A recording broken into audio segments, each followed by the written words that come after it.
الحمد لله رب العالمين. الصلاة والسلام على أشرف الأنبياء والمرسلين وعلى آله وأصحابه ومن تبعهم بإحسان إلى يوم الدين. அன்புக்குரிய இஸ்லாமிய சகோதரர்களே, சகோதரிகளே, தாய்மார்களே, நம் அனைவர் மீதும் வல்ல அல்லாஹ்வின் சாந்தியும் சமாதானம் என்றும் உண்டாகட்டும். அஸ்ஸலாமு அலைக்கும் வரஹ்மத்துல்லாஹி வபரகாத்துஹு. தொடர்ச்சியாக ரமதானிலே லுஹருடைய தொழுகைக்கு பின்னால் நபித்தோழர்கள் வாழ்வை கற்றுக்கொள்வோம், அவர்களின் மீது பற்றுக்கொள்வோம் என்ற தொடரிலே இறுதி வரை பேசிக் கொண்டிருக்கிறோம். நாட்பெரும் கலீஃபாக்களினுடைய வரலாறுகளை முடித்துவிட்டு கடந்த 2-3 தினங்களாக சஹாபாக்கள் வாழ்விலே சில முத்துக்கள் என்ற தலைப்பின் கீழால் ஒவ்வொரு வித்தியாசமான தலைப்பை நாம் அணுகி வருகின்றோம். அதிலே சஹாபாக்களின் உயிரோட்டமான தொழுகை எப்படி இருந்தது என்று 2 அமர்வுகளிலே நாங்கள் பார்த்தோம். அதே போன்று நேற்றைய தினம் நபித்தோழர்கள் வாழ்விலே சதகா, தான தர்மங்கள் செய்வதில் நபித்தோழர்களுடைய முன்மாதிரி, சஹாபாக்களினுடைய முன்மாதிரி எப்படி இருந்தது என்ற தலைப்பை நாம் நேற்று அணுகியிருந்தோம். அதில் ஆரம்பமாக நேற்று சொன்ன சில முக்கியமான விடயங்கள், ஒரு மனிதனுடைய பொருளாதார கடமைகள் எப்படி அமைய வேண்டும், என்னென்ன விதத்திலெல்லாம் ஒரு மனிதன் தன்னுடைய பொருளாதாரத்தை செலவழிக்க வேண்டும் என்று சுமார் 10 வழிமுறைகளை பற்றி நேற்று நான் சொல்லியிருந்தேன். அதிலும் குறிப்பாக ஜகாத், சதகா, ஃபித்யா, கஃபாரா, ஃபித்ரா, அதே போன்று வக்ஃபு, வராசத், வசியத், ஹதியா என்று இன்னொரு பல்வேறு வழிமுறைகளுக்கூடாக ஒரு மனிதனுடைய பொருளாதாரம் சுழற்சி முறையிலே வறுமை ஒழிப்புக்காகவும் ஏழை செல்வந்தன் ஏற்றத்தாழ்வை குறைப்பதற்காகவும் செல்வ சுழற்சியை ஏற்படுத்துவதற்கு பல்வேறு நடைமுறைகள் இருந்தது என்று நாம் சொன்னோம். அத்தோடு குறிப்பாக குடும்ப வாழ்க்கையிலே ஒரு கணவன் தன் மனைவிக்கு செலவழிக்க வேண்டிய செலவீனங்களை பற்றியும் நேற்று சொல்லியிருந்தோம். திருமணம் முடிப்பதற்கு முன்னால், திருமண ஒப்பந்தத்துக்கு போது மகர் என்கின்ற செலவீனத்தை கணவன் மனைவிக்காக செலவழிக்க வேண்டும். திருமணத்தின் போது சரியாக நஃபகா, கிஸ்வா, சுகுனா இந்த 3ம் செலவழிக்க வேண்டும். நஃபகா என்பது அன்றாட உணவு தேவைகளுக்காக கொடுக்கப்படுகின்ற செலவீனம். கிஸ்வா என்பது அவ்வப்போது ஏற்படுகின்ற ஆடை ஆபரணங்களுக்கான செலவீனம். சுகுனா என்பது வசிப்படத்துக்கான செலவீனம் என்று நாம் சொல்லியிருந்தோம். அதோடு பொருளாதார கடமை முடியவில்லை. 2 பேரும் பிரிய என்று முடிவெடுத்தாலும் கூட அங்கேயும் ஒரு கடமை இருக்கிறது. அல் மத்தா என்று சொல்லக்கூடிய ஒரு தொகையை நல்ல முறையில் கொடுத்துவிட்டு பிரிய வேண்டும் என்று இஸ்லாம் வலியுறுத்துகிறது என்று நாங்கள் சொன்னோம். தலாக் சொல்லப்பட்டு தலாக் வழக்கு நிலுவையில் இருக்கின்ற சந்தர்ப்பத்தில் அந்த மனைவிக்கு நபகா கிஸ்வா கொடுப்பது கடமையாக இருக்கிறது. எப்ப தலாக் பூரணமா முடியுதோ அன்றிலிருந்துதான் மனைவிக்கு செலவழிக்க தேவையில்லை. ஆனால் பிள்ளைகள் இருந்தால் அந்த பிள்ளைகளுக்கான நஃபகா, அதுவும் நஃபகா, பிள்ளைகளுக்கான ஆடை அணிகலன்களுக்கான கிஸ்வா, இது அந்த பிள்ளைகள் சுயமாக உழைத்து அவர்களோட நிலைக்கு வரும் வரைக்கும் அந்த தந்தைக்குத்தான் அந்த பொருளாதார கடமை இருக்கிறது, கொடுத்தே ஆகும். அதிலே அவர் குறைவு வைக்க முடியும். பெரிய ஒரு பாவமாக மாறிவிடும். ஏனென்றால் தன்னுடைய ஒரு ஃபர்து ஐன் குடும்பத்துக்காக செலவழிப்பது, மனைவிக்காக, பிள்ளைகளுக்காக, அவசிய தேவைகளுக்கு செலவழிப்பது சுன்னத்து கிடையாது. ஃபர்து ஐன், கட்டாய கடமை. எப்படி தொழுவது கடமையோ அதே போல் இதுவும் கடமை. அதை மீறினால் அவர்களுக்கு பாவம் கிடைக்கும் என்பது மிக உறுதியான ஒரு விடயம் என்பதை நாங்கள் பார்த்தோம். எனவே அன்புக்குரியவர்களே, நாம் கவனம் செலுத்த வேண்டிய ஒரு பகுதி இருக்கிறது.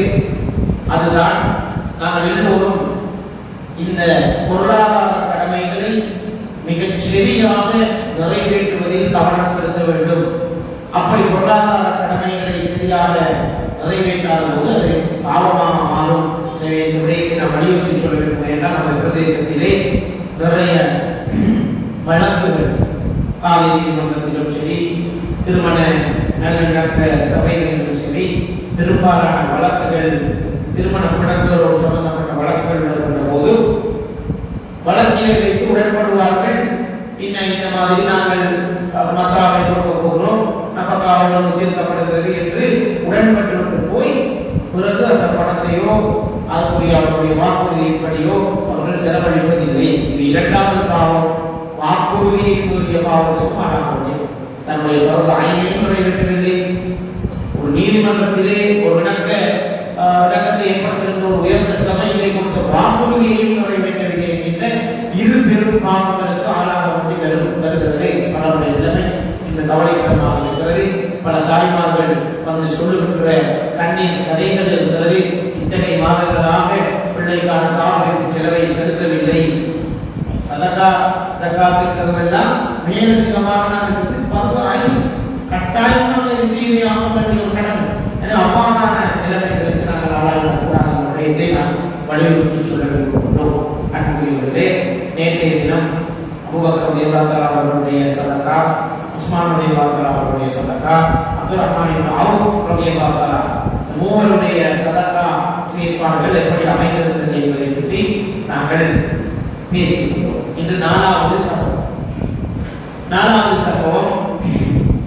அபூ தல்ஹா அல்-அன்சாரி ரலியல்லாஹு அன்ஹு அவர்களுடைய வரலாற்றில் நடந்த ஒரு மிக முக்கியமான சம்பவம். பிரியமானதை செலவழித்தல் என்கின்ற ஒரு கட்சம். நாம் ஒவ்வொரு சம்பவத்திலிருந்தும் ஒவ்வொரு விஷயத்தை படிக்கின்றோம். உஸ்மான் ரலியல்லாஹு அன்ஹுடைய வரலாற்றிலிருந்து வக்ஃப் என்கின்ற ஒரு செலவழித்தல் முறையை படிப்பார். அபூபக்கர் ரலியல்லாஹு அவர்களுடைய வரலாற்றிலிருந்து மொத்த சொத்துக்களையும் அல்லாஹ்வின் பாதையில் செலவழித்தல் என்கின்ற ஒரு முன்மாதிரியை படிப்பார். நேற்றைய தினம் பார்த்த அப்துல் ரஹ்மான் இப்னு அவுஃப் ரலியல்லாஹு அவர்களுடைய வரலாற்றிலே சுவர்க்கத்தில் ஒரு அந்தஸ்தை அடைவதற்காக உலகத்திலே அவர் இழந்த பெரும் சொத்துக்களை தான்.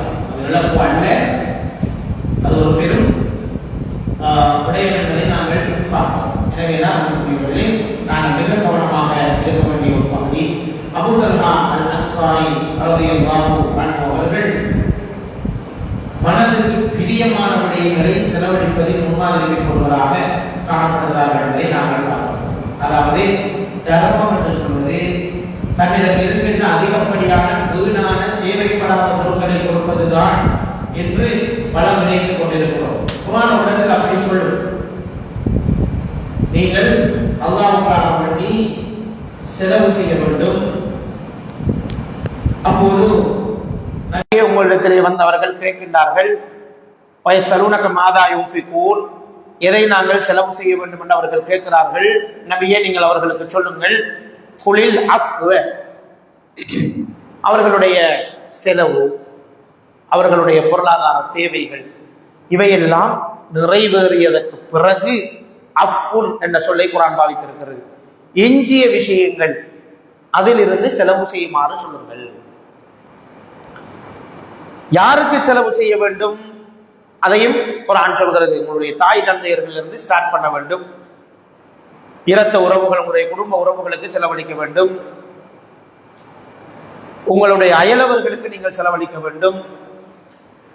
ஏழை எளியவர்களுக்கு செலவழிக்க வேண்டும் என்று ஒரு நீண்ட பட்டியலை குர்ஆன் சொல்லிக் கொண்டு போறது நீங்க பார்க்கலாம். அப்ப இவ்வாறு சொல்கின்ற இந்த வசனத்திலே அல்லாஹ் தஆலா சொன்னது அஃப், எதை செலவழிக்க வேண்டும்? அஃபை செலவழிக்க வேண்டும். உங்களுடைய பொருளாதாரத்திலே உங்களுடைய அடிப்படை தேவைகள் போக, உங்களுக்கு தேவையான செலவினங்கள் எல்லாம் போக, எஞ்சுகின்ற பொருளாதாரத்திலிருந்து செலவு செய்ய வேண்டும் என்ற ஒரு விடயத்தை குர்ஆன் சொல்கிறது. இது யாருக்குரியது? இது முஸ்லிம் என்கின்ற சாதாரண படித்தரத்தில் உள்ளவர்களுக்காக சொல்லப்பட்ட விடயம். முஸ்லிம்கள் என்ற ஒரு சாதாரண படித்தரம், இஸ்லாத்தை ஏற்று கலிமா சொன்னால் முஸ்லிம். முஸ்லிம் என்ற படித்தரத்தோடு ஒரு இஸ்லாமியனின் படித்தரம் நின்று விடுவதில்லை. அதற்கு மேல் மூமீன் என்கின்ற படித்தரம் இருக்கிறது. அதற்கு மேல் முத்தகீன் என்கின்ற ஒரு படித்தரம் இருக்கிறது. அதற்கு மேல் முஹ்சினீன் என்கின்ற ஒரு படித்தரம் இருக்கிறது.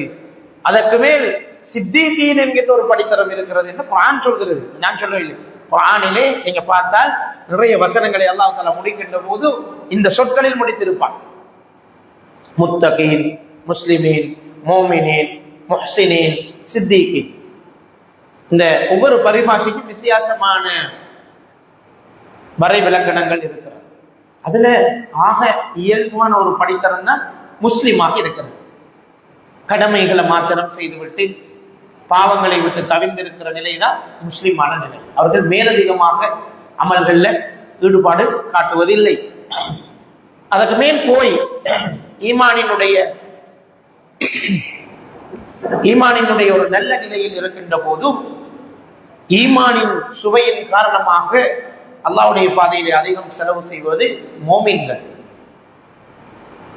அப்ப அதுக்கு அடுத்ததாக முஹ்சினீன், முத்தகீன் என்கின்ற படித்தரங்கள் இருக்கிறது. அது உயர்ந்த படித்தரங்கள். அவர்களுடைய செலவீனங்கள் எப்படி இருக்கும் என்று சொல்கின்ற போது அல்லாஹ் தஆலா இன்னும் ஒரு குர்ஆன் வசனத்திலே சொல்கின்றான், லன் தனாலல் பிர்ர ஹத்தா துன்ஃபிகு மிம்மா துஹிப்பூன். லன் தனால், நீங்கள் பெற்றுக் கொள்ளவே மாட்டீர்கள். குர்ஆன் பாவித்த சொல் லன். லன் என்றால் நெவர், ஒருபோதும் இல்லை. லன் தனால, நீங்கள் ஒருபோதும் பெற்றுக்கொள்ள மாட்டீர்கள்.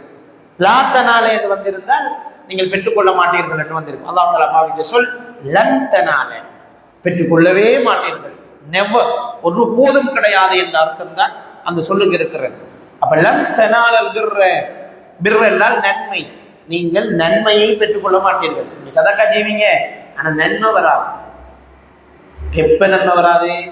ஹத்தா துன்ஃபிகு மிம்மா துஹிப்பூன். நீங்க விரும்புற நல்ல பொருட்களை, உங்களுக்கு மனசுக்கு பிடிச்ச பொருட்களை, உங்களுக்கு விருப்பமான வஸ்துக்களை அல்லாஹ்வுடைய பாதையிலே நீங்கள் செலவு செய்யாத வரைக்கும் உண்மையான நன்மையை நீங்கள் அடைந்து கொள்ள மாட்டீர்கள். அப்ப இங்க அல்லாஹ் தஆலா சொல்ல வருகிற விஷயம் ஏற்கனவே சொன்ன விடயத்துக்கு வித்தியாசமானது. ஏன்னா அது ஒரு படித்தரம், இது ஒரு படித்தரம். அங்க அல்லாஹ் தஆலா சொன்னது அப்புல இருந்து செலவழி. உங்களுக்கு போக செலவெல்லாம் போக, உங்களுக்கு பிடிச்சதெல்லாம் போக, மிஞ்சி மேல் மிச்சமா வச்சிருக்கிறீங்களே அதுல இருந்து கொடுக்கும். சாப்பிட்டு போட்டு கொஞ்சம் சோறு மிஞ்சிச்சு பக்கத்து விட்டுக்கிறவர்கள் எனக்கு அனுப்பி விடுறது. இது முதலாவது கேட்டகரி. குளில் அஃப்ல இருந்து செலவழிக்கிறது. ரெண்டாவது கேட்டகரி, சாப்பாடு ஒரு சகந்தா எடுத்துட்டு வந்த பக்கத்து வீட்டுலையும் சமைக்கல, அரவாசம் கொடுத்து நாம அரவாசம் துன்பம் என்று எடுக்கிற சதக்கா தான் இங்க குர்ஆன் பேசுகின்ற சதக்கா. சதக்கால பல படித்தரங்கள் ஒன்று அல்ல சதக்கா, எத்தனையோ படித்தரங்கள் இருக்கு. இங்க அல்லாஹ் சொல்ற கேட்டகரி என்ன தெரியுமா? மிஞ்சினத்தை கொடுக்கறது இல்லை, உனக்கென்று வச்சிருக்கிறத நீ சாப்பிடணும் வாங்கிட்டு வந்ததை கொடுக்குறது. இதுக்கு சாதாரண ஈமான் காணாது. சாதாரண ஈமான் உள்ளாருக்கு அது வேலை செய்யாது. அந்த மீட்டர் ரோடாது, இப்படி கொடுக்கணுங்கிற ஐடியா வராது. மிஞ்சினா கொடுப்போம், மேல் மிச்சமா இருந்தா கொடுப்போம், நம்முடைய செலவு போக மிஞ்சினத்தை கொடுப்போம் என்ற மென்டாலிட்டி யாருக்கு இருக்கும்? சாதாரண படித்தரத்தில் உள்ளவர்களுக்கு. இது அதுக்கு மேல போன படித்தரம். லந்தனாலல் பிர்ர ஹத்தா துன்ஃபிகு மிம்மா துஹிப்பூன். உங்களுக்கு விருப்பமானத்துல இருந்து நீங்க கொடுப்போம். இது ஈமான்ல சோதனை தான். ஈமானுக்கு கிடைக்கிற பெரிய சோதனை. எனக்கு விருப்பம் ஆனா கொடுக்கும். அப்படி கொடுத்த பல சம்பவங்கள் ரசூல் ஸல்லல்லாஹு அலைஹி வஸல்லம் அவர்களுக்கு நாங்க சஹாபாக்களை பத்தி தான் பார்த்துட்டு போறோம். ஆனா அந்த சஹாபாக்கள் எங்க இருந்து இதை கற்றுக்கொண்ட? எங்க இருந்து கற்றுக்கொண்ட? ரசூலுல்லாஹ்ட்ட இருந்துதான். எனவேதான் ரசூல் ஸல்லல்லாஹு அலைஹி வஸல்லம் பண்பாடுகளையும் நாங்க பார்க்கலாம். ரசூல் ஸல்லல்லாஹு அலைஹி வஸல்லம் அவர்களுக்கு ஒரு நாள் ஒரு ஒரு பெண் சஹாபி பெண்மணி ஒரு ஆடை ஒன்றை நெய்து கொண்டு வந்தார். அவரை கையால நெஞ்சிட்டு வந்தார். அவர் ஒரு நெசவு தொழில் ஈடுபடுகின்ற, ஒரு தையல் தொழில் ஈடுபடுகின்ற ஒரு தாய், கஷ்டத்தோடு இருக்கிற ஒரு தாய். ஆனா அந்த கஷ்டத்துக்குள்ளேயும் ரசூலுல்லாஹி ஸல்லல்லாஹு அலைஹி வஸல்லம் நான் இந்த கையால செஞ்ச ஒரு கிஃப்ட் ஒன்று கொடுக்கணும்னு சொல்லி அழகா நெஞ்சி வடிவான ஒரு ஜுப்பாவோட தச்சு எடுத்துக்கிட்டு ரசூல் ஸல்லல்லாஹு அலைஹி வஸல்லம் வந்து, யா ரசூலல்லாஹ், இது இந்த கிஃப்ட், இதை நீங்க போட்டா அழகா இருப்பீங்க, நீங்க போடுறத நான் பார்க்க விரும்புகிறேன் என்று சொல்லி கொடுத்தார். கொடுத்த நேரத்திலே ரசூல் ஸல்லல்லாஹு அலைஹி வஸல்லம் அவர்கள் அப்படி ஆடைகளை அணிவதில்லை. அவர்கள் எப்போதும் ரொம்ப எளிமையான ஆடைகளை தான் அணிவார். இது கொஞ்சம் காஸ்ட்லியான ஒரு கொஞ்சம் அழகாக நெசவு செய்யப்பட்டு நூலெல்லாம் பின்னப்பட்டு வடிவாக நெய்யப்பட்ட ஒரு ஆடை, எம்ப்ராய்டிங் செய்யப்பட்ட ஒரு ஆடை.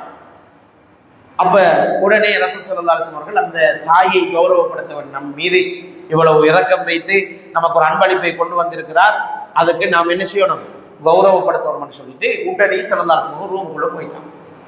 போய் அந்த ஆடை அணிந்தவர்களாக சபைக்கு வந்தாங்க. பார்த்தோன்னே எல்லா சஹாபாக்களும் சந்தோஷப்பட்டாங்க. ரசூலுல்லாஹி ஒரு ஆடை அணிஞ்சி சஹாபாக்கள் பார்த்தது. எனவே அவங்களுக்கு பெரிய சந்தோஷம். எல்லாரும் மாஷா அல்லாஹ் நல்லா இருக்கிறீங்க ரசூலுல்லாஹ்வை புகழ்ந்து பேச ஆரம்பிச்சுட்டாங்க. ஆரம்பிச்சுட்டு இருக்கும் போதோ அங்க இருந்த ஒரு சஹாபி என்ன செய்ய ரசூலுல்லாஹ் விருப்பம், இப்ப அந்த ஆடையை போட்டோடனே ஒரு விருப்பம் வந்துட்டு விரும்பி தான் போட்டுட்டு வந்தாங்க. இல்லாட்டி போட மாட்டாங்க, விருப்பம் இல்லை, விருப்பத்தோட போட்டுட்டு வந்த ஆடை. அங்கிருந்த ஒரு மனிதர் என்ன செய்தார், ஒரு சஹாபி, யா ரசூலல்லாஹ் இந்த ஆடை எனக்கு தந்தீங்க என்ற எவ்வளவு அழகா இருக்கும்னு கேட்டுட்டார். ரசூலுல்லாஹ் முதல்ல ஃபர்ஸ்ட் டைம் அந்த உடுப்பு போட்டுட்டு வந்திருக்க இந்த மனிதரை கேட்டுட்டார் ரசூலுல்லாஹ், யா ரசூலல்லாஹ் இந்த ட்ரெஸ்ஸை கொஞ்சம் எனக்கு தந்தீங்க என்னண்டா இன்னும் அழகா இருக்கு, நானும் போட்டு பார்ப்பேன், எனக்கு அது தேவையா இருக்கிறதே அப்படின்னு சொல்லிட்டார். ரசூல் ஸல்லல்லாஹு அலைஹி வஸல்லம் ஒரு பழக்கம் வைக்கிறது, யாராவது கேட்டா அப்படியே கொடுப்பான். நமக்கு தேவையே அவன் நமக்கு கொண்டு வந்து தந்ததே விருப்பத்துக்குரியதை ஸல்லல்லாஹு அலைஹி வஸல்லம் உடனே கொஞ்சம் மிருங்கன்னு சொல்லிட்டு உள்ளுக்கு போயிட்டாங்க. போன உடனே இந்த சஹாபிக்கு சொல்லுது, மற்ற சஹாபாக்கள் எல்லாம் அவரை கடிந்து கொள்ள ஆரம்பித்து விட்டார்கள், ஏச ஆரம்பிக்கிறோம். பண்பாடு தெரியாதா, என்ன வேலையை பார்த்தீங்க நீங்க, ரசூலுல்லாஹ்வை இப்பதான் வாழ்நாள்ல ஃபர்ஸ்ட் டைம் இப்படி ஒரு உடுப்பை போட்டுட்டு வந்தாங்க, விரும்பியல அவங்க போட்டு அதை கேட்டுட்டீங்களே. ரசூலுல்லாஹ் ஒரு பழக்கம் வைக்க கேட்டா தந்துருவாரு, என்ன வேலை பார்த்தீங்கன்னு சொல்லி எல்லாரும் அவரை போட்டு ஏச. அவருக்கும் சரியான கவலை, அவரை கவலையோடு குந்தி கொண்டிருக்கிறார். ரசூல் ஸல்லல்லாஹு அலைஹி வஸல்லம் வந்து அந்த ஆடையை அந்த சஹாபியிடத்திலே கொடுத்தார்கள். ரசூலுல்லாஹ் அந்த குடைப்பட்டு தான் விரும்புறத அந்த உயர்ந்த ஸ்டேட். அப்ப அந்த மனிதர் சொன்னார், அந்த சஹாபி சொன்னார், யா ரசூலல்லாஹ் எல்லோரும் என்னை நிந்தித்து விட்டார்கள், வல்லாஹி அல்லாஹ் மீது ஆணையாக நான் சொல்கிறேன், இந்த ஆடையை நான் அணிவதற்காக கேட்கவில்லை, இந்த ஆடையை நான் போட்டுவிட்டு அழகு பார்த்து எல்லோருக்கும் பெருமையாக போட்டுவிட்டு திரிவதற்காக நான் கேட்கவே இல்லை. என்னுடைய நியத்து வேறு, உங்களுடைய உடம்பிலே பட்ட அந்த ஆடை நான் மௌத்தானால் என்னுடைய கபனாக இருக்க வேண்டும் என்பதற்காக கேட்டேன். என்னை அடக்கம் செய்கின்ற போது உங்களோட உடம்புல டச்சான அந்த உடுப்பு தான் என்னோட உடம்புல டச் ஆகிட்டு இருக்கணும் என்று நான் விரும்பினேன். உங்களை நான் அந்த அளவுக்கு நேசிக்கிறேன், உங்கள் மீது கொண்ட நேசத்தின் காரணமாக தான் நான் அந்த ஆடையை கேட்டேனே தவிர உங்களை சங்கடப்படுத்தி இருந்தால் என்னை மன்னிக்கவும் என்று சொல்லி இந்த சஹாபி சொன்ன மற்ற சஹாபாக்கள்லாம் அழுதுட்டாங்க. அது இவரையான நாம ஏசி போட்டோம். இவர் எவ்வளவு ரசூலுல்லாஹி மீது அன்பு கொண்ட ஒரு மனிதராக இருந்தது. நம்ம எல்லாம் யோசிக்காத ஒரு கோணத்துல அவர் யோசிக்கிறார். மௌத்தாய் நம்மளை கபருக்குள்ள வைக்கிற நேரம் ரசூலுல்லாஹ்வோட உடம்புல பட்ட ஆடைதான் என்னோட உடம்புல பட்டுக்கிட்டு இருக்கணும் என்று விரும்பின அந்த நேசம் எவ்வளவு பெரிய நேசம் என்று சொல்லி எல்லா சஹாபாக்களும் அந்த சஹாபியை பார்த்து கவலைப்பட்டார். நமக்கு இப்படி ஒரு நேசம் வரலை என்று சொல்லி ஸல்லல்லாஹு அலைஹி வஸல்லம் கொடுத்தாங்க. அந்த சஹாபியுடைய வரலாற்றுல வருது, அவர் மௌத்தாகி அவர் அடக்கம் செய்யற நேரம் அந்த ஆடையை அணிவித்து தான் அவரை அடக்கம் செய்தார். அவருடைய ஆசைப்படி ஸல்லல்லாஹு அலைஹி வஸல்லம் அவர்கள் அணிந்து கொடுத்த அந்த ஆடையை போடவே இல்லை. உயிரோடு இருக்கும்போது ஒரு தடவை கூட அவர் அதை அணியவில்லை, கொண்டு போய் பத்திரப்படுத்தி வச்சார். அவர் மௌத்தான நேரம் அந்த ஆடை அணிஞ்சி அவரை அடக்கம் செய்யப்பட்டதாக சொல்லப்படுகிறது. எனவே கஃபன் வெள்ளை நிறத்திலே இருக்கிற துணியாக மாத்திரம் தான் இருக்க வேண்டும் என்ற அவசியம் கிடையாது என்பதற்கு இந்த ஹதீஸ் ஒரு ஆதாரம். தைத்த ஆடைகளை கொண்டும் கஃபன் செய்யலாம், செய்திருக்கிறார்கள் ஸல்லல்லாஹு அலைஹி வஸல்லம் அவர்கள். பல சந்தர்ப்பங்களிலே தன்னுடைய ஆடையை சிலருக்கு கஃபனுக்காக கொடுத்திருக்கிறார்கள். இதை அணிவித்து இவருக்கு கஃபன் செய்யுங்கள் என்று சொல்லியிருக்கிறார்கள்.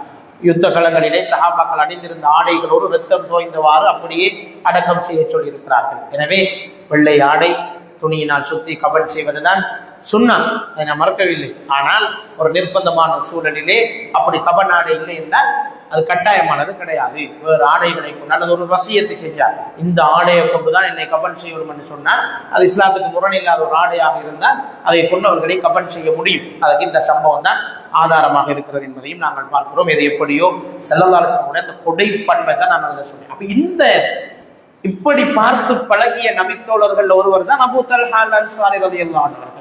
அவருக்கு இந்த வசனம் இறங்குகின்றது, லம் தனாலுல் பிர்ர என்கின்ற வசனம் இறங்கிய போது தேவையுடையதை தேவைக்கு மேலதிகமானதை கொடுத்து பழகின நாங்கள் பிடித்தமான பொருளை இறைவனுக்கு கொடுக்க வேண்டும் என்று இந்த வசனம் சொல்கிறது. லம் தனாலுல் ஜுஸுவின் ஆரம்பம் சூரா ஆல இம்ரானுடைய 92வது வசனம். இப்போது செல்வந்தர்களில் ஒருவராக இருந்த அபூ தல்ஹா ரலியல்லாஹு அன்ஹு அவர்கள் ரசூல் ஸல்லல்லாஹு அலைஹி வஸல்லம் விரைந்து வருகிறார். அந்த காலத்தில் எப்படின்னு சொன்னா, ஒரு குர்ஆன் வசனம் இறங்கினா அதை ரோட்டு வழியே ஓதுவாங்க. இந்த காலத்துல மாதிரி ஸ்பீக்கர்ஸ், சவுண்ட் சிஸ்டம்ஸ் இல்ல தானே. அப்ப என்ன செய்வாங்கன்னா குர்ஆக்கள் இருந்தாங்க. குர்ஆக்கள் குர்ஆன அழகா ஓதக்கூடிய காரிகள் இருந்தாங்க. அவங்கதான் குர்ஆக்கள் சொல்லுவாங்க. அவங்க ரசூலுல்லாஹ் சபையில் இருப்பாங்க. புதுசா ஒரு குர்ஆன் வசனம் இறங்கினா அதை பாடமாக்கிட்டு ஓதுவாங்க சத்தப்பட்டு பல ஏரியாக்களில். அப்ப ஆட்களுக்கு தெரியுமா புதுசா ஒரு வசனம் இறங்கி இருக்கின்றது, அப்படித்தான் தெரியவா. ஸல்லல்லாஹு அலைஹி வஸல்லம் அவர்கள் தொழுகைக்கு வந்தோம்னா அந்த வசனத்தை தான் இன்னைக்கு தொழுகையில ஓதுவாங்க. அப்ப சஹாபாக்கள் பாடமாக்கி கொள்வாங்க. திருப்பி அந்த வசனங்களை ரசூலுல்லாஹ் ஓதுவாங்க. அப்ப சஹாபாக்கள் பாடமாக்கி கொள்வாங்க. அப்ப இப்படித்தான் அந்த குர்ஆனை ஒரு சங்கிலி தொடர்ல பாதுகாத்து கொண்டு வந்தாங்க. அப்ப அந்த நேரத்திலே குர்ஆக்கள் ஓதுகின்ற சத்தம் இவருக்கு கேட்குது. லந்தனாலுல் பிர் என்ற வசனம் உடனே அந்த வசனத்தை கேட்ட உடனே ரசூல் ஸல்லல்லாஹு அலைஹி வஸல்லம் ஓடி வாராங்க.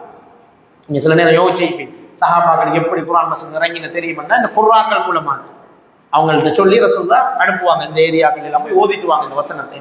அப்ப அப்படி ஓதின சந்தர்ப்பத்தில் இவர் கேட்கிறார் அபூ தல்ஹா. இந்த வசனத்தை கேட்ட உடனே அவசரமாக ஸல்லல்லாஹு அலைஹி வஸல்லம் அவர் ஓடி போறார். ஓடி போய் ஸல்லல்லாஹு அலைஹி வஸல்லம் சொல்றார், யா ரசூலல்லாஹ், என்னிடம் ஒரு தோட்டம் இருக்கிறது, பைருஹா தோட்டம். பைருஹா தோட்டம் இருக்கிறது. பல பேரிச்சம் மரங்களை கொண்டிருக்கிற நல்ல அழகிய தோட்டமாக அது இருக்கிறது. அதிலே ஒரு அழகான நன்னீர் கிணறு இருக்கிறது. அந்த கிணத்திலே கிடைக்கிற அந்த மதுரமான தண்ணியின் விளைவாக அந்த தோட்டத்திலே நல்ல விளைச்சல் கிடைக்கிறது. அந்த கிணத்தை பத்தி ஏற்கனவே ரசூல் ஸல்லல்லாஹு அலைஹி வஸல்லம் அவர்களுக்கும் தெரியும். ஏனென்றா அந்த கிணத்துல தண்ணியில ஒரு டேஸ்ட் இருந்துச்சு. அந்த கிணத்துல தண்ணி குடிக்கிறதுக்காகவே ஸல்லல்லாஹு அலைஹி வஸல்லம் அவர்கள் பைருஹா தோட்டத்துக்கு போயிருக்காங்க. அவங்களுக்கும் தெரியும் அந்த தோட்டம்.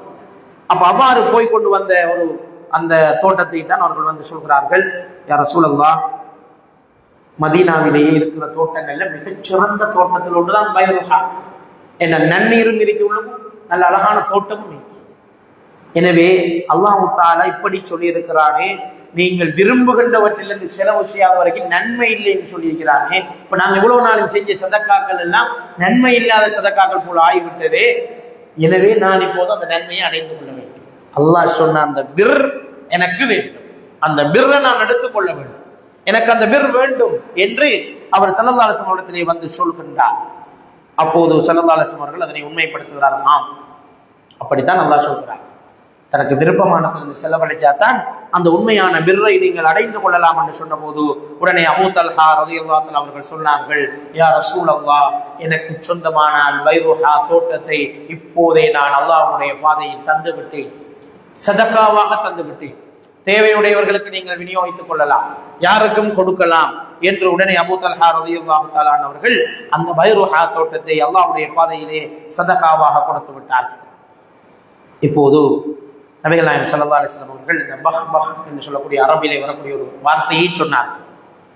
இது எவ்வளவு லாபமானது, இது எவ்வளவு லாபமானது என்று சொன்னார். அது அர்த்தம் அது அந்த அரபு பரிபாஷை. எவ்வளவு லாபமான ஒரு பிசினஸை நீங்கள் செய்து விட்டீர்கள். நீங்க செஞ்ச பிசினஸ் லேசான ஒரு பிசினஸ் இல்ல. அல்லாஹ்வோடு நீங்கள் செய்து கொண்ட அந்த வியாபாரம் மிகவும் பெருமதியான ஒரு லாபகரமான பிசினஸை நீங்கள் செய்து விட்டீர்கள். நீங்கள் சொன்னதை நான் செவிமடுத்து விட்டேன். ஆனாலும் உங்களுடைய குடும்பத்தில் நிறைய ஏழைகள் இருக்கிறார்கள் அல்லவா? நீங்க அல்லாஹ்காக கொடுத்துட்டீங்க, அது அக்செப்டட். அதே நேரம் சதகாலை யாரும் உட்படுத்தணும், தேவையுடைய குடும்பத்தாருக்கு தேவை இல்லை என்று அவர் ஆக்களுக்கு கொடுக்கலாம். நம்முடைய குடும்பத்துக்குள்ளே ஒரு ஆள் அடிப்படை வசதி இல்லாத நிலையில பகீராக மிஸ்கீனாக இருக்கும் போது வெளியில தேடி போய் ஒரு ஆளை கொடுக்க வேண்டிய அவசியம் கிடையாது. முதலில் குடும்பத்துக்கு கொடுக்க வேண்டும் என்பது இஸ்லாத்தினுடைய நடைமுறையாக இருக்கிறது. அதுதான் எல்லாத்தையும் குடும்பத்துக்கே கொடுத்து முடிக்கிறது இல்லை. குடும்பத்தவருடைய தேவையையும் பூரணப்படுத்தணும், வழியாளர்களுடைய தேவையும் பூரணப்படுத்தணும். இங்கு ஸல்லல்லாஹு அலைஹி வஸல்லம் அவர்கள் அபூ தல்ஹா ரலியல்லாஹு தஆலா அவர்களுக்கு சொன்ன விடயம் என்ன என்றால், உங்களுடைய குடும்பத்தில் இருக்கிற ஏழை எளியவர்கள் நிறைய பேர் இருப்பார்கள், அவர்களுக்கு இதனை நீங்கள் பங்கு கொடுத்து விடுங்கள். பங்கு பிரிச்சு என்ன நாட்களுக்கு இவ்வளவு சொல்லி தேவைக்கேற்ப கொடுங்கோ, இது என்னுடைய ஆலோசனை ஆகும் என்று சொன்னார். உடனே அபூ தல்ஹா ரலியல்லாஹு அன்ஹு அவர்கள், எப்படியும் நான் அதனை அல்லாஹ்வுடைய பாதையில் சதகா செய்துவிட்டேன், எனக்குரியது கிடையாது, நான் அதனை அல்லாஹ்வுக்காக உடனடியாக என்னுடைய குடும்பத்தில் இருக்கிற ஏழைகளுக்காக பிரித்து கொடுத்து விடுகிறேன் என்று சொல்லிவிட்டு அவர் தன்னுடைய உறவினர்களுக்கும் சிறிய தந்தை சாச்சாவினுடைய பிள்ளைகளுக்கும் அதனை பிரித்து கொடுத்ததாக புகாரியிலே வரக்கூடிய, முஸ்லிமிலே வரக்கூடிய செய்திகளில் பதிவாயிருக்கிறது நீங்க பார்க்கலாம்.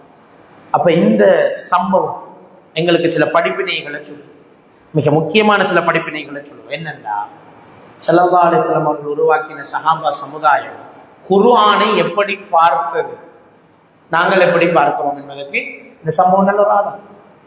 ஒரு வசனம் இறங்கிட்டு நாளைக்கு ரசூலுல்லாஹ் சந்திக்க போற டைம்ல அதை பத்தி கேட்போம் அப்படியா நினைச்சா ரமத்துல்லா உடனடியாக அந்த வசனத்தின் விளக்கத்தை அறிந்து கொள்வதற்காக போனான். வசனத்தின் விளக்கத்தை அறிந்து கொண்டார். விளக்கம் இதுதான் என்று அறிந்து கொண்ட போது உடனே செயற்பட்டார், பிற்படுத்தவும் இல்லை. இன்ஷா அல்லாஹ் யா ரசூலல்லாஹ் ஐடியா ஒன்று எனக்கு இந்த தோட்டத்தை கொடுக்குற ஐடியா ஒன்று இன்ஷா அல்லாஹ் தருவேன் அப்படியாக தந்துட்டு ஒப்படைச்சிட்டு. இதுதான் அவங்க குர்ஆனை நடைமுறைப்படுத்தின விதம். தாரா ஐடியா ஒன்று கொடுக்கணும் யோசி அப்படி இல்லை, தந்துட்டேன். யாரு உனக்கு அல்லாஹ்வோட பாதையில நான் இந்த பைரோஹாவை தந்துட்டேன் என்று சொல்லுகின்ற அந்த நடைமுறை சஹாபாக்களினுடைய குர்ஆனை நடைமுறைப்படுத்திய ஒரு வழிமுறையாக இருக்கிறது என்பதை நாங்கள் பார்க்கிறோம். அடுத்தது, பொதுவாக மனிதன் தனக்கு விருப்பமானதை கொடுக்க விரும்ப மாட்டான். விருப்பமானது கொடுக்கறதுக்கு கஷ்டம், மனசு கஷ்டம். நம்ம நல்லா பாவிக்கிற நல்ல ஒரு பெருமதியான ஒரு பொருளை யாருக்கும் கொடுக்கறதுக்கு நாங்கள் அடிப்படையில விரும்ப மாட்டோம். மனுஷன் இயல்பு அதுதான். அதை மீறி சதக்காசை ஏன் குர்ஆன் பயிற்றுவிக்கிறது? அது உலகத்தின் மீது பற்று இல்லாத தன்மையை மனுஷனுக்கு ஏற்படும். அது பற்றி இருக்காது, விருப்பமானது ஒன்று இருக்காது, இருந்தாலும் அதை கொடுக்கலாம். மனசில் அதை பற்றிய ஒரு பெரிய ஒரு கவலை வரப்போறது இல்லை என்ற இந்த ஒரு ஆழ்ந்த தர்பியத்தை இந்த குர்ஆன் வசனங்கள் இந்த சஹாபாக்களுக்கு கொடுத்தது என்பதை நாங்கள் பார்க்கின்றோம். மூன்றாவது, நாங்கள் ரசூலுல்லாஹ்வுடைய ஒரு முன்மாதிரியை பார்க்கிறோம். தந்துட்டாரு மனுஷன், சரி வாங்கி வச்சுக்கொள்வோம், நமக்கு தெரிஞ்ச ஆக்களுக்கு கொடுப்போம், அல்லது நம்ம கையால கொடுப்போம் என்றெல்லாம் ரசூலுல்லாஹ் யோசிச்சு அவங்க சொன்ன ஆலோசனையை பாருங்க. உங்களோட குடும்பத்திலேயும் ஏழைகள் இருக்கிறாங்களே, அவங்களும் கவனிக்கப்பட வேண்டியவர்கள் தானே, அவர்களுக்கும் இந்த சதக்காவை நீங்கள் கொடுத்தால் பிரயோஜனமாக அமையுமே என்று எப்படி கைட் பண்ணினார்கள் என்பதை பாருங்கள். குடும்பத்துக்கு நீங்கள் சதக்கா செய்யணும். இப்ப இவ்வாறு ஸல்லல்லாஹு அலைஹி வஸல்லம் அவர்கள் அந்த சஹாபியை கைட் பண்ணின அந்த வரலாற்றை தான் நாங்கள் இந்த வசனங்களுக்கூடாக, இந்த சம்பவத்தினூடாக பார்க்கிறோம் என்பதை நாங்கள் பார்க்கிறோம். எனவே சதக்காவோட சிறந்தது உயர்ந்த படித்தரம், தாழ்ந்த படித்தரம். தாழ்ந்த படித்தரம் என்ன? எஞ்சியதை கொடுக்கிறது.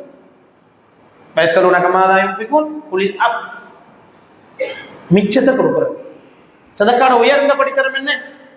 விரும்புறத கொடுக்கிறது, பாவிச்சு தீங்கிறத கொடுக்கிறது, நமக்கு தேவை அறிக்கைக்க கொடுக்கிறது. நமக்கு தேவை ஆனா இது லேசல்ல, பேசுறதுக்கு லேசாயும் செய்யறதுக்கு கட்டும் கஷ்டமான ஒரு விஷயம், கட்டும் சிரமமான ஒரு விஷயம். நம்ம செய்ய மாட்டோம், லேசில இதை யாரும் செய்யறதுக்கு துணிய மாட்டோம், அப்படியான ஒரு விஷயம். ஆனால் அந்த சஹாபா சமுதாயம் அதனை செய்தது. அதனால்தான் ரலியல்லாஹு அன்ஹும் வரதுவான், அல்லாஹ் அவர்களை பொருந்திக் கொண்டார், அவர்களும் அல்லாஹ்வை பொருந்திக் கொண்டார்கள் என்று சொல்லுகின்ற ஒரு சமுதாயம் என்கிறதால தான் நம்ம அப்படி பார்க்கிறோம். இந்த பைரோஹா என்கிற பேர் அதுக்கு பிறகுதான் பிரபல்யமாக இருக்கிறத நீங்க பார்க்கலாம். தர்மத்தின் ஒரு குறியீடு பைரோஹா இருக்கிறது, ஒரு தர்மத்தின் குறியீடாக இருக்கிறத நீங்க பார்க்கலாம். அடுத்த சம்பவத்துக்கு நாங்கள் சொல்லலாம். அபூ தஹ்தா ரலியல்லாஹு தஆலா அவர்கள் ஏற்கனவே பார்த்தது அபூ தல்ஹா ரலியல்லாஹு தஆலா. இப்போது நாங்கள் பார்க்கிறது அபூ தஹ்தா ரலியல்லாஹு தஆலா. ரெண்டு வித்தியாசம், ரெண்டு முரான்கள். நேரத்தோட பார்த்தது அபூ தல்ஹா ரலியல்லாஹு அன்ஹு. இப்போது நாங்கள் பார்க்க போறது அபூ தஹ்தா ரலியல்லாஹு அன்ஹு அவருடைய வரலாற்று சம்பவம். தர்மம் செய்கின்ற விஷயத்திலே இலாப நட்ட கணக்கை துல்லியமாக பார்த்து உலக லாபத்தை விட மறுமை லாபத்தை இலக்காக கொண்டு செயற்படுகின்றவர்கள் தான் அந்த சஹாபாக்களாக இருந்திருக்கிறார்கள். அவர்கள் எப்போதும் உலகத்தை வாங்குவதற்காக மறுமையை விற்கவில்லை, மறுமையை வாங்குவதற்காக உலகத்தை விற்றவர்கள். அதுதான் அவங்களோட லைஃப்ல நாங்க பார்க்கணும். எனவே மறுமையின் இன்பங்களுக்காக வேண்டி செயற்படுகின்ற மனிதர்களாக அவர்கள் இருந்திருக்கிறார்கள். அப்படிப்பட்ட ஒரு பிசினஸை பற்றி தான் இந்த ஹதீஸ், இந்த சம்பவம் பேசுது. வித்தியாசமான ஒரு சம்பவம் என்ன என்று சொன்னால், மதீனாவிலே இரண்டு சஹாபாக்களுக்கு மத்தியிலே ஒரு நிலப்பிரச்சனை இருந்தது. ஒரு பேரிச்சம்பர தோட்டம். அந்த பேரிச்சம்பர தோட்டத்துல ஒரு பேரிச்சம்பரம் நிற்கின்ற காணி, பெரிய காணி, இஞ்சல இவர்ற காணி, அங்கே அவர்ற காணி, நடுவில் இருக்கிற ஒரு துண்டு, அந்த துண்டுல ஒரு மரம் நிற்கி, பேரிச்சம்பரம். அந்த ஒரு பேரீச்ச மரம் நிக்கிற அந்த துண்டு காணி யாருக்கு சொந்தம் என்கிறது தான் வழக்கு. பிரச்சனை தான்.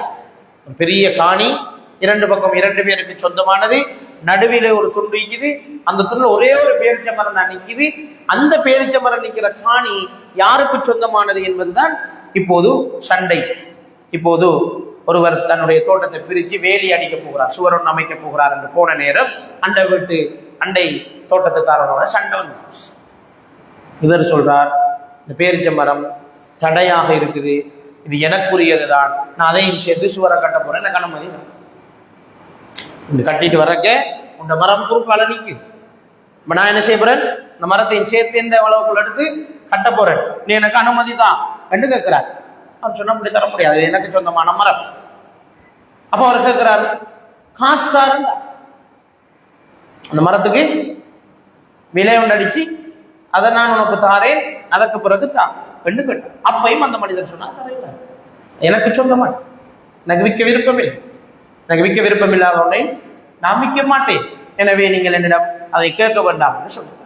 இப்போது பிரச்சனை முத்து ரெண்டு பேருக்கும் இடையில கொஞ்சம் சீரியஸ் ஆகிட்டு உடனே ஸல்லல்லாஹு அலைஹி வஸல்லம் அவர்கள் இந்த வழக்கு வருது, வழக்கு கேஸ் வருது.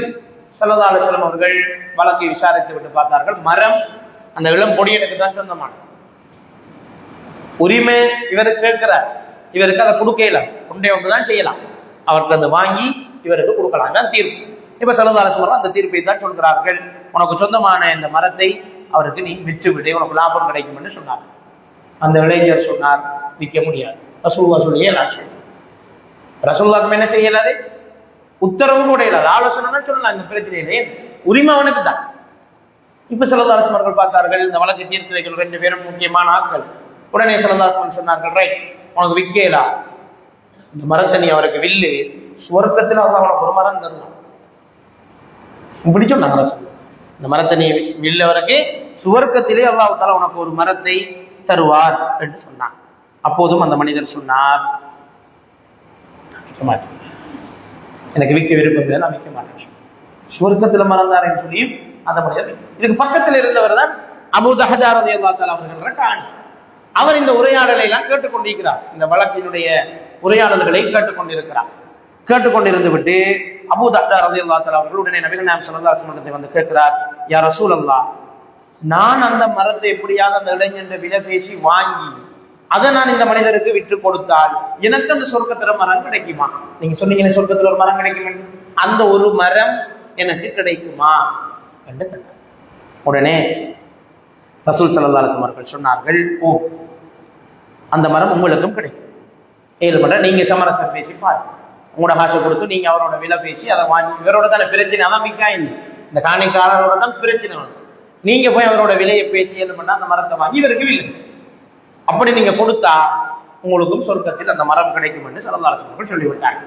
இப்போது உடனே அபூ தஹ்தா ரலியல்லாஹு தஆலா அவர்கள் அந்த மரத்தின் உரிமையாளர்கிட்ட போய், அபூ லுபாபா அந்த இளைஞன் பேர், அந்த அபூ லுபாபா என்கின்ற இளைஞரிடம் போய் சொன்னார்கள், நம்ம ஒரு டீல் பேசுவோமா, பிசினஸ் டீல் ஒன்று பேசுவோமான்னு கேட்டார்.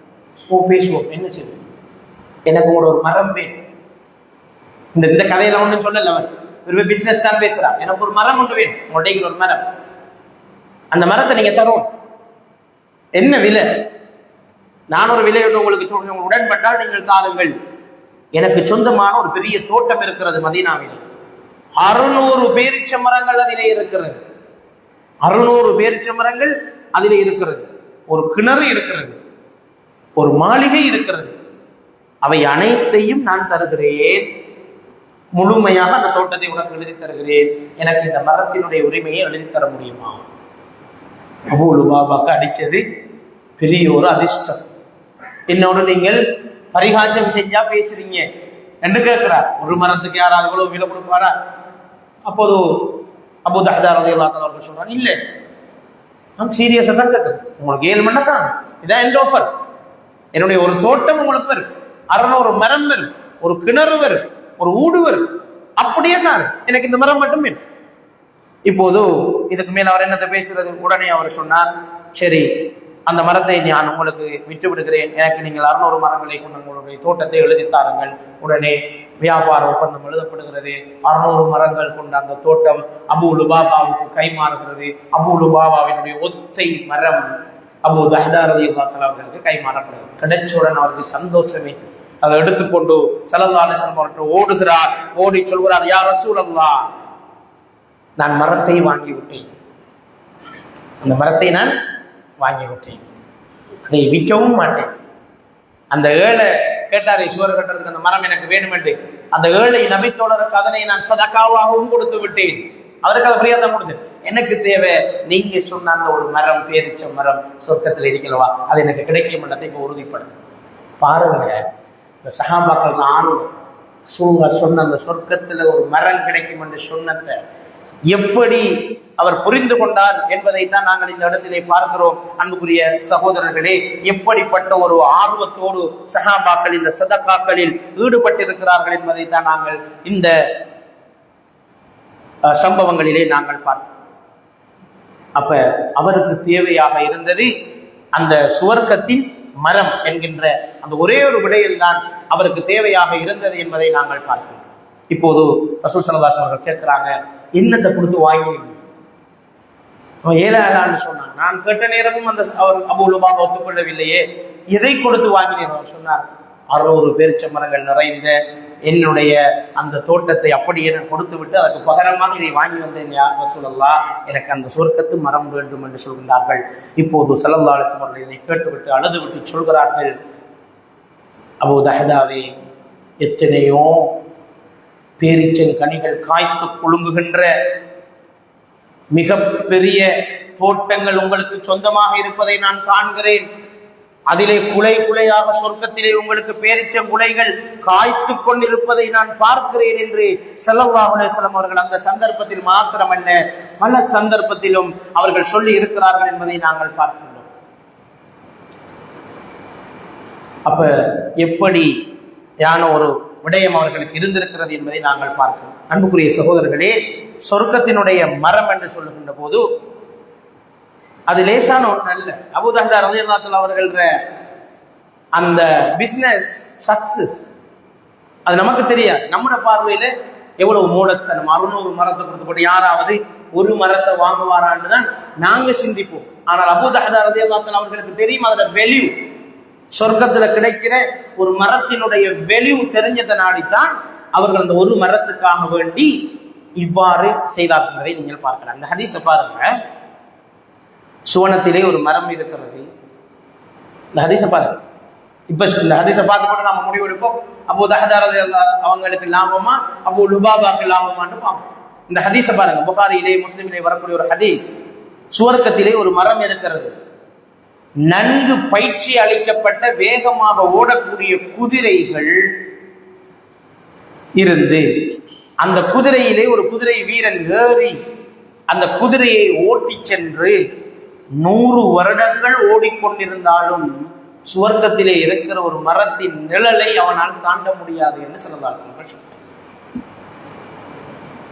ஹதீஸ் ஸல்லல்லாஹு அலைஹி வஸல்லம் சொன்ன ஹதீஸ்.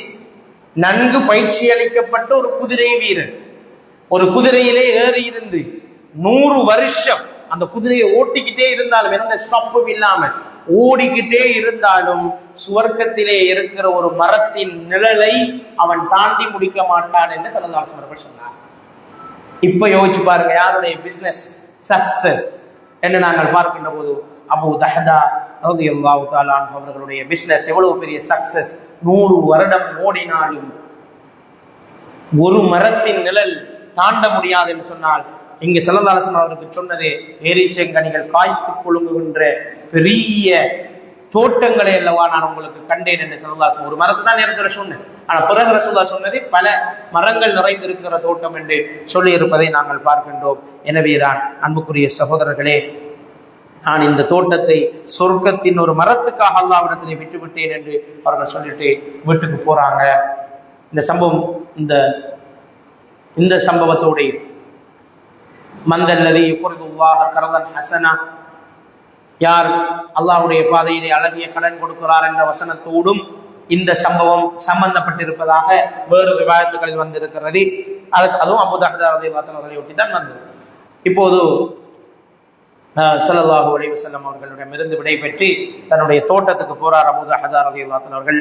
அந்த நேரத்திலே தன்னுடைய மனைவியிடத்தை சொல்கிறார், நான் இந்த தோட்டத்தை சொர்க்கத்தின் ஒரு மரத்துக்காக விற்றுவிட்டேன், குழந்தைகளை எல்லாம் அழைத்து கொண்டு நம்முடைய வீட்டிலிருந்து வெளியேறிவார்கள், இது நமக்கு சொந்தமான காணி கிடையாது என்று சொன்ன நேரம் அவருடைய மனைவி உம்மு தஹதா ரலியல்லாஹு தஆலா அவர்களும் எந்த ஒரு வார்த்தையும் சொல்லவில்லை. அந்த சஹாபி பெண்மணிகளும் அப்படித்தான் தர்பியத் பெற்றிருந்தார். நம்முடைய குடும்பங்கள்ல இப்படி ஒரு சம்பவம் நடந்தால் என்ன நடக்கும்னு கற்பனை பண்ணிப்பார். இப்படி ஒரு பெருமதியான தோட்டத்தை நான் அல்லாஹ்வுடைய பாதையிலே சதக்கா செய்து விட்டேன் என்று போய் சொன்னால் நம்முடைய வீட்டில் இருக்கிற பெண்கள் முதலாவது என்ன சொல்லுவாங்க? சிந்திச்சுப்பா, இப்படி நாம பயிற்றுவிக்கப்பட்டிருக்கிறோம், அறிவில்லையா உங்களுக்கு? யாராவது ஒரு பேரிச்சம்பரத்துக்காக 600 பேரிச்சம்பரத்தை விற்பானா? நமக்கு தேவை இல்லையா? நமக்கு புள்ள ஊட்டி எல்லாம் இல்லையா? ஏன் நீங்க இப்படி கொடுத்துட்டு வந்தீங்க என்று இந்த எந்த ஒரு வார்த்தையும் உம்மு தஹதா ரலியல்லாஹு அன்ஹா வாயிலிருந்து வெளிவரவில்லை. அவர்கள் உடனே ஏற்றுக்கொண்டு எந்த ஒரு எதிர்ப்பும் இல்லாமல் வெளியே வந்து சொன்னார்கள், இந்த பிசினஸ் லாபமான பிசினஸ் என்று சொன்னார். உம்மு தஹதா ரலியல்லாஹு அன்ஹா சொன்னார், நீங்க செஞ்சுட்டு வந்த பிசினஸ் வெரி ப்ராஃபிட்டபிள் பிசினஸ், நீங்க செஞ்ச இந்த பிசினஸ் ரொம்ப லாபமான ஒரு பிசினஸ், வாங்க வெளியே இருக்கும் என்று சொன்னார்கள். என்றால் எப்படி ஒரு பயிற்றுவிப்போ ஸல்லல்லாஹு அலைஹி வஸல்லம் அவர்கள் இந்த நபி தோழர்களை பயிற்றுவித்திருக்கிறார் என்பதை தான் நாங்கள் இதில் பார்க்கிறோம். எனவே முஸ்னத் அஹ்மதிலே இந்த செய்தி தெளிவாக இருக்கிறது. ஒரு சாதாரண பேரிச்ச மரத்துக்காக 600 பேரிச்ச மரங்களை கொண்ட பிரம்மாண்டமான தோட்டத்தை தியாகம் செய்தது மாத்திரமல்ல, பொருளாதார ரீதியில் பார்க்கின்ற போது ஒரு பெரிய நஷ்டமாக இருந்தாலும் இது மறுமைக்கான முதலீடு என்பதில் அவர்கள் மிக கவனமாக இருந்தார். ஒரு இறை நம்பிக்கையாளருடைய பார்வையிலே இறைவண்ட வாக்குறுதி என்பது இந்த உலகத்தில் எந்த ஒரு சொத்துக்குமே மதிப்பில்லாத ஒன்று. எனவேதான் அப்படி அவர்களால் சதக்கா செய்ய முடிந்தது. எல்லாத்தையும் விட முக்கியமான ஒரு படிப்பின் உம்மு தஹதா ரலியல்லாஹு அன்ஹா அவங்களோட முன்மாதிரி. எந்த வார்த்தையும் சொல்லாம உங்களோட பிசினஸ் சக்சஸ் அபூ தஹதா, நோ ப்ராப்ளம், நோ வரிஸ், நம்ம சந்தோஷமா வெளியேறி போவோம் என்று சொன்ன அந்த அண்டர்ஸ்டாண்டிங், அந்த புரிந்துணர்வு, அந்த சஹாபாக்களுக்கு பயிற்றுவிக்கப்பட்ட முறைமை ஒரு உண்மையில் எங்களுக்கு ஒரு முன்மாதிரி மிக்க ஒன்றாக இருக்கிறது என்பதை நாங்கள் பார்க்கின்றோம். அன்புக்குரிய சகோதரர்களே, ஆண் சஹாபாக்கள் மாத்திரமல்ல, சஹாபி பெண்மணிகள் கூட அல்லாஹ்வுடைய பாதையிலே செலவு செய்வதிலே விற்பன்னர்களாக இருந்திருக்கிறார்கள் என்பதற்கு இந்த உம்மு தஹதா ரலியல்லாஹு அன்ஹா அவருடைய முன்மாதிரியும் ஒரு முன்மாதிரி. அடுத்து நாங்கள் பார்க்க போவதும் ஒரு பெண்ணை தான் நாங்கள் பார்க்க போகின்றோம். எங்களுடைய அன்னை ஹதீஜா ரலியல்லாஹு அன்ஹா, ஹதீஜா பின் ஹுவைலித் என்பதுதான் அவருடைய முழு பெயர். ஹதீஜா பின் ஹுவைலிதை பற்றி உங்களுக்கு தெரியும். அவர் ஸல்லல்லாஹு அலைஹி வஸல்லம் அவர்களை திருமணம் முடிப்பதற்கு முன்னரே வேறு திருமணங்கள் முடித்திருந்தார், விதவையாக இருந்தார். ஆனால் ஒரு செல்வ சீமாட், பயங்கரமான பொருளாதாரம் அவருக்கு இருந்தது. அப்ப ரசூல் ஸல்லல்லாஹு அலைஹி வஸல்லம் அவர்கள் உங்களுக்கு தெரியும் அடிப்படையில் ஒரு ஏழை, ஒரு அனாதை, இரண்டாவது ஒரு ஏழை. அபூ தாலிப் தானே அவர் வளர்த்தது. அபூ தாலிப் ஏற்கனவே ஒரு ஏழை. அவரோட ஆடுகளை மேய்க்கிற தொழில் தான் ரசூல் ஸல்லல்லாஹு அலைஹி வஸல்லம் ஆரம்பத்தில் செஞ்சாங்க. பிறகு பிசினஸ்ல ஈடுபட தொடங்கினாங்க. அபூ தாலிபோட சேர்ந்து சின்ன சின்ன பிசினஸ்ல ஈடுபட தொடங்கினாங்க. அந்த நேரத்துல தான் அபூ தாலிப் ஹதீஜா ரலியல்லாஹு தஆலா அவங்கள்ட்ட போய் இவரை அறிமுகம் செய்து வைத்து ஹதீஜா ரலியல்லாஹு தஆலா அவர்களோடு ரசூல் ஸல்லல்லாஹு அலைஹி வஸல்லம் அவர்களுக்கு ஒரு தொடர்பு ஏற்படுகிறது, வியாபார தொடர்பு. இவர் ஒரு நேர்மையான ஒரு இளைஞர், உங்களுடைய வியாபாரத்துக்கு உதவுவார், இவரை நீங்க வியாபாரத்தில் சேர்த்துக் கொள்ளுங்கன்னு சொல்லி சேர்த்து விடுவார். அப்ப அங்க சின்ன சின்ன பிசினஸ்களுக்கு ஹதீஜா ரலியல்லாஹு தஆலா அவர்கள் ரசூலுல்லாஹ்வை அனுப்பின நேரம் இவர் இந்த நேர்மை, இவர் நடந்து கொண்ட விதம், அவர் அந்த பிசினஸ் ஸ்டைல் ஹதீஜா ரலியல்லாஹு தஆலா அவர்களுக்கு பிடித்து போயிடுச்சு. உடனே ஒரு பெரிய வியாபார குழுவை தயார் செய்து ஸல்லல்லாஹு அலைஹி வஸல்லம் தலைமையிலே அனுப்புகின்றார்கள். வெளிநாட்டுக்கு போயிட்டு வாங்க. வெளிநாட்டுக்கு போற ஒரு பெரிய ஒரு பிசினஸ் குழுவை தயார் செஞ்சு அனுப்புறாங்க. மைசரான்னு சொல்லக்கூடிய ஒரு நபித்தோழரை அந்த குழுவிலே ஸல்லல்லாஹு அலைஹி வஸல்லம் அவர்களோட உதவியாளராக அனுப்பி வைக்கிறார். அந்த நேரத்திலே மைசராவும் ரசூல் ஸல்லல்லாஹு அலைஹி வஸல்லம் அவர்களும் அந்த குழுவை வழிநடாத்தி போய்கொண்டிருக்கின்ற போது மைசரா சில அற்புதங்களை காண்கிறார். ஸல்லல்லாஹு அலைஹி வஸல்லம் அவர்கள் நடந்து போகின்ற இடங்களில் எல்லாம் மேகம் ஒன்று அப்படியே நகர்ந்து கொண்டு வந்ததை கண்டார். மேகங்கள் சில அப்படியே நகர்ந்து வந்ததை கண்டார். இது அவருக்கு அபூர்வமாக இருந்தது. இவர் யாரோ ஒரு வித்தியாசமான ஒருவராக இவர் இருக்க வேண்டும், இவருக்கு ஏதோ ஒரு எதிர்காலத்திலே இவருக்கு ஏதாவது ஒரு பதவி, ஏதாவது ஒரு அந்தஸ்து கிடைக்க வேண்டும் என்று அவருக்கு தோன்றியது. அந்த பயணம் நடுக நடந்த பல சம்பவங்கள் மைசராவை ஆச்சரியப்படுத்தி விட்டது. இவருடைய நேர்மை, இவருடைய பேச்சொழுங்கு, எல்லாமே. இவர் பயணம் போயிட்டு வந்தோடனே ஹதீஜா ரலியல்லாஹு அன்ஹா கேட்கிறாங்க, நம்முடைய சேல்ஸுக்கு புதுசாக போட்ட முஹம்மதுடைய நிலைமை எப்படி? இவர் எல்லாத்தையும் சொல்றாரு, இப்படி நடந்த இந்த சம்பவங்கள் எல்லா விடயங்களையும் சொன்ன நேரம் ஹதீஜா ரலியல்லாஹு அன்ஹா அவர்களுக்கு ரசூல் ஸல்லல்லாஹு அலைஹி வஸல்லம் நற்குணங்கள் பிடித்து போயிற்று. உடனே அவர் 2 பேரை தூது அனுப்புகின்றார். அபூ தாலிப் அவர்களிடம், உங்களுடைய மகன் முஹம்மதை நான் திருமணம் செய்து கொள்ள ஆசை, அவருடைய சைட்ல இருந்தால் திருமண பேச்சுவார்த்தை இடம்பெறுகின்றது. அபூ தாலிப் அவர்கள் ஸல்லல்லாஹு அலைஹி வஸல்லம் என்ன, இவர் இளைஞர், 25 வயசு, அவர் 40 வயசு, அவர் ஏற்கனவே 2-3 திருமணங்கள் முடிச்சாரா, இவர் இன்னும் கல்யாணமே முடிக்காதவரால். இப்ப திருமண பேச்சுவார்த்தை வருகிறது. அபூ தாலிபும் பார்க்கிறார், நமக்கும் இவருக்கு ஹதீஜா ரலியல்லாஹு அன்ஹா மாதிரி ஒரு நல்ல ஒரு செல்வ சீமாட்டியை திருமணம் முடிச்சு கொடுக்கிறது நல்ல, என்ன அவருக்கும் வறுமை கஷ்டங்கள் இருக்கிறது. எனவே அவருடைய பிசினஸ் ரன் பண்றதுக்கு அவருக்கு ஆள் வேணும், இவருக்கு உதவிக்கு ஒரு நல்ல ஒரு மனைவி வேண்டும். எனவே இந்த திருமணத்தை பேசுவோம்னு சொல்லிட்டு பேசப்படுகிறது. ஸல்லல்லாஹு அலைஹி வஸல்லம் கேட்கிறாங்க, ரசூலுல்லாஹ் எந்த ஒரு அப்ஜெக்ஷனும் இல்லை, ஹதீஜா ரலியல்லாஹு அன்ஹா அவங்களை திருமணம் முடிக்கிறது. ஆரம்பத்துல மறுத்தாங்க, பிறகு ஏற்றுக்கொள்றாங்க. பிறகு 2 பேருக்கும் திருமணம் நடைபெறுகிறது. ஸல்லல்லாஹு அலைஹி வஸல்லம் விட 15 வருடம் மூத்த ஒருவரை தான் நபிகள் நாயகம் ஸல்லல்லாஹு அலைஹி வஸல்லம் 25 வயதிலே திருமணம் முடித்துக் கொள்கின்றார்கள். அதுவும் ஏற்கனவே திருமணமாகி பிள்ளைகள் எல்லாம் பெற்று ஒரு வயதான ஒருவரை தான் திருமணம் செய்து கொள்கின்றார்கள்.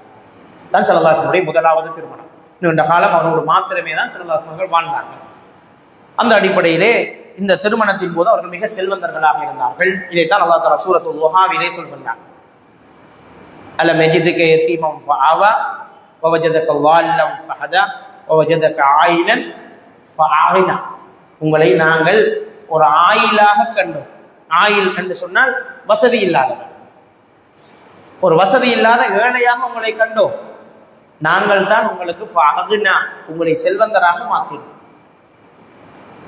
அப்ப முதலாவது ரசூலுல்லாஹ் செல்வந்தரா மாற்றினது இந்த திருமணம் தான். ஹதீஜா ரலியல்லாஹு அன்ஹா அவர்களுடைய ஒட்டுமொத்த வியாபாரத்தினதும் பொறுப்பாளராக ரசூல் ஸல்லல்லாஹு அலைஹி வஸல்லம் மாறுகிறார்கள்.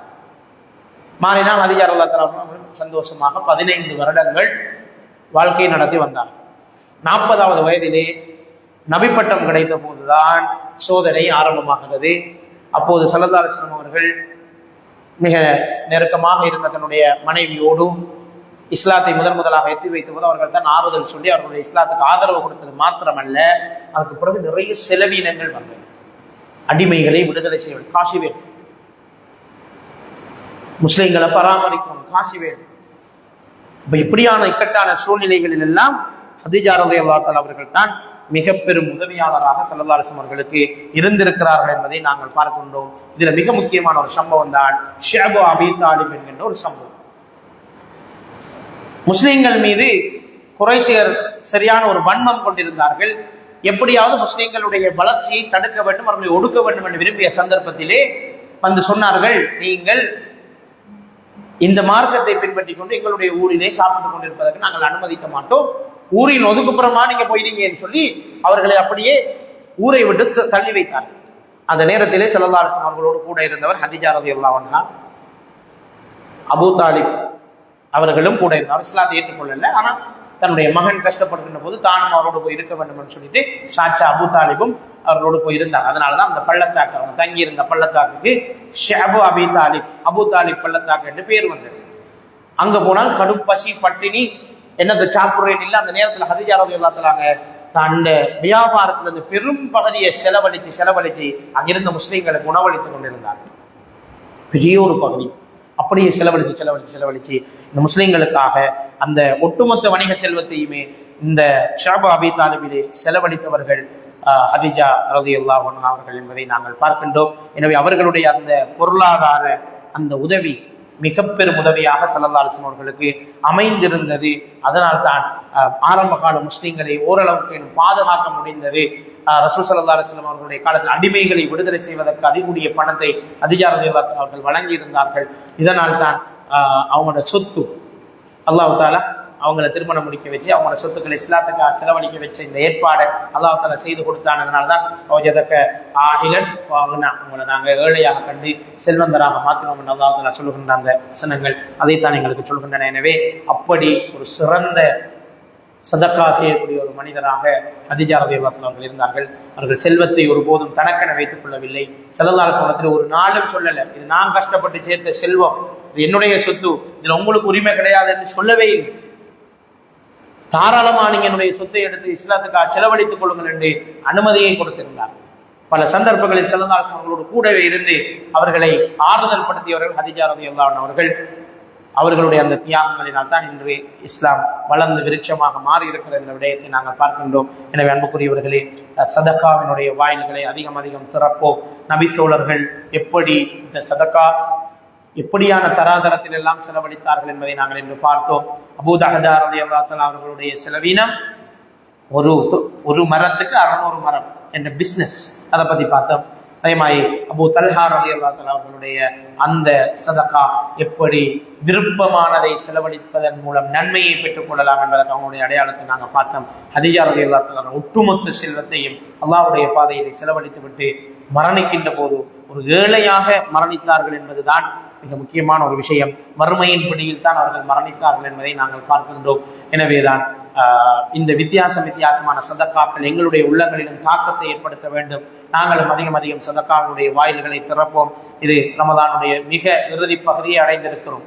இன்னும் 3-4 தினங்களில் ரமதான் எங்களை விட்டு விடைபெற காத்திருக்கிற இந்த நேரத்தில் அதிகம் சதக்காக்களினுடைய வாயில்களை திறந்து நானும் நீங்களும் அல்லாஹ்வுடைய அன்பை பெற்றவர்களாக மாறி இன்ஷா அல்லாஹ் நாளைய தினம் இதை மிகுதி இருக்கிற ஏனைய சம்பவங்களை இன்ஷா அல்லாஹ் பார்த்து நாங்கள் இந்த தலைப்பை முடித்துவிட்டு இன்ஷா அல்லாஹ் இன்னும் ஒரு தலைப்பும் ரமலானுக்கு இடையிலே பேசலாம் என்று நினைக்கிறேன்.